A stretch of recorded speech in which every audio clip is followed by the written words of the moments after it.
آپ نے حدیث سنی ہے جس نے 99 قتل کیے تھے، پھر ایک شخص کے پاس گیا کہ میں توبہ کرنا چاہتا ہوں، اس نے کہا تیری توبہ کوئی نہیں ہے، اس کو بھی قتل کر دیا، 100 ہو گئے۔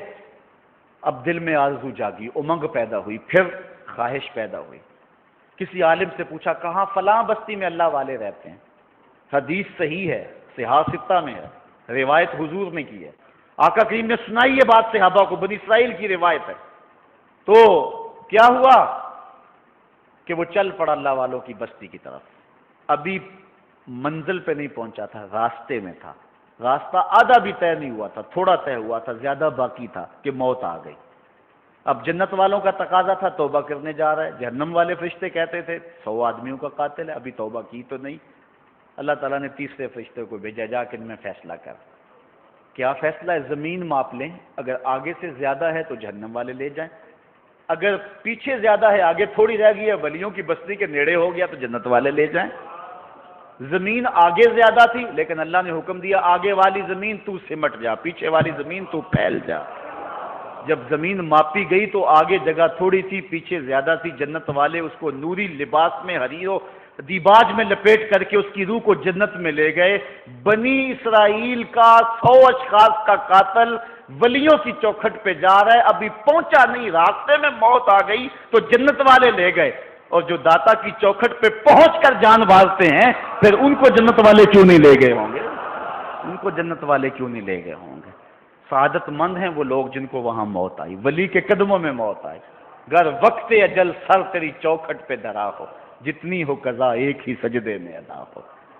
اللہ تعالیٰ نے ان آستانوں اور ان پاک باز بندوں کی برکت سے بر صغیر پاک و ہند کے اندر اسلام دیا ہے۔ یہ خام خواہ کی ایک لڑائی ہے۔ بر صغیر کا مزاج یہ ہے کہ یہاں ہم اولیاء سے پیار کرتے ہیں، اور میں نے یہ بات پچھلے دنوں میں جگہ جگہ کہی ہے کہ جو سادات آئے ہیں بیرون ملک سے، عرب سے، ان کو نکال کے باقی جتنی بھی برادریاں ہیں اپنا شجرہ نسب پڑھیں، 8ویں پشت میں نہیں تو 10ویں پشت میں، 10ویں پشت میں نہیں تو 12ویں پشت میں، یا منگل سنگھ ہوگا یا سنگل سنگھ ہوگا، کیونکہ ہم سب یا ہندوؤں کی اولاد ہیں یا سکھوں کی اولاد ہیں۔ یہ بزرگ آئے تھے جنہوں نے آ کے دین دیا، اور ایک ایک بزرگ نے 90 لاکھ کافروں کو کلمہ توحید پڑھایا۔ حد کر دی ان بزرگوں نے۔ اقبال بھی کھڑا ہے حضور کی چوکھٹ پہ، حضرت داتا صاحب کی چوکھٹ پہ، اور کیا کہہ رہا ہے؟ سید حجویر مخدوم امم مرکد او پیر سنجر راہ حرم، اور آگے کیا کہتا ہے؟ خاک پنجاب از دم او زندہ گشت، کہتا ہے پنجاب کی دھرتی کو جو زندگی ملی ہے ایمان کی تو وہ اس جو ہے وہ باوفا درویش کے قدموں کے صدقے سے ملی۔ ان لوگوں نے ایمان کی حرارت بانٹی، انہوں نے اجالے بانٹے، زناریں توڑ کر کے۔ ہم سے تو کوئی مسلمان نہیں ہو رہا، مسلمانوں کو کافر بنا رہے ہیں، لیکن ان لوگوں نے زناریں توڑی، زنجیریں توڑی اور ایمان کی بہاریں عطا کی۔ 1000 سال ہو گیا امن کی ان آماج گاہوں کو اجاڑنے کی کوشش کی گئی۔ میں نے کہا یہ ایسی بارگاہیں ہیں، ایسی جگہیں ہیں جہاں روح کو بھی فیض ملتا ہے، جسم کو بھی نور ملتا ہے۔ کتنے بھوکے ہیں جو داتا کی چوکھٹ پہ روز لنگر کھاتے ہیں۔ میں پچھلے سال معراج النبی کے مہینے میں کراچی کچھ بیانات کے سلسلے میں گیا تو وہاں کلفٹن میں ایک سیٹھ صاحب کے گھر میرا قیام تھا، تو میں کھانے پر ان کو پوچھا کہ آپ اپنے کراچی کی کوئی بات ہی سنائیں، تو انہوں نے کراچی شہر کی خصوصیات اور باتیں سنانا شروع کر دی، اور پھر جب بھی ہم اکٹھے ہوتے چائے کے لیے کھانے کے لیے بیٹھتے تو وہ کراچی کا تذکرہ چھیڑ دیتے، اور کہتے ہیں میں لاہور میں گیا تھا، میرا تو دل نہیں لگا اس شہر میں۔ ہر بندے کو اپنے علاقے سے مانوسیت تو ہوتی ہے، تو پھر میں بھی کوئی نہ کوئی لاہور کی بات سنا دیتا، وہ کراچی کی سناتے میں لاہور کی سنا دیتا۔ ایک دن ہم کھانا کھانے کسی ہوٹل میں جا رہے تھے، راستے میں ایک چھپر نما ہوٹل تھا جہاں لوگوں کا ہجوم تھا۔ مجھے کہنے لگے کراچی اتنا غریب پرور شہر ہے، اگر کسی کے پاس 5 روپے ہونا تو وہ کھانا کھا سکتا ہے، اتنا غریب پرور اور سستا شہر ہے۔ تو میں نے کہا لاہور اتنا غریب پرور شہر ہے، کسی کے پاس 5 روپے نہ بھی ہوں داتا کی چوکھٹ پہ آ جائے فری کھا لے۔ یہاں جو ہے لنگر لگا ہوا ہے داتا کی چوکھٹ پر۔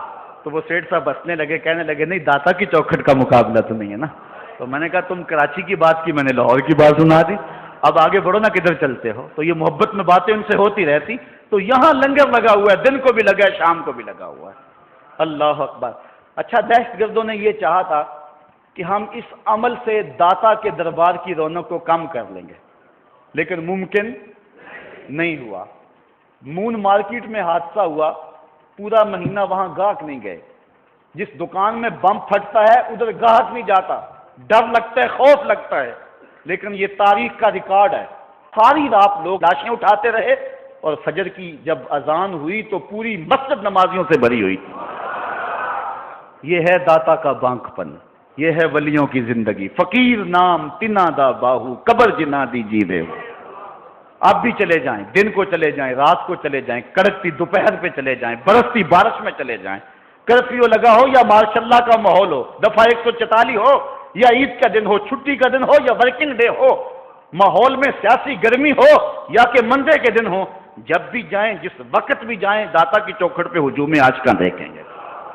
یہ ہے بانک پن میرے داتا کی چوکھٹ کا، یہ ہے عروج میرے داتا کی چوکھٹ۔ فقیر نام تنا دا باہو، قبر جنا دی جیوے ہو۔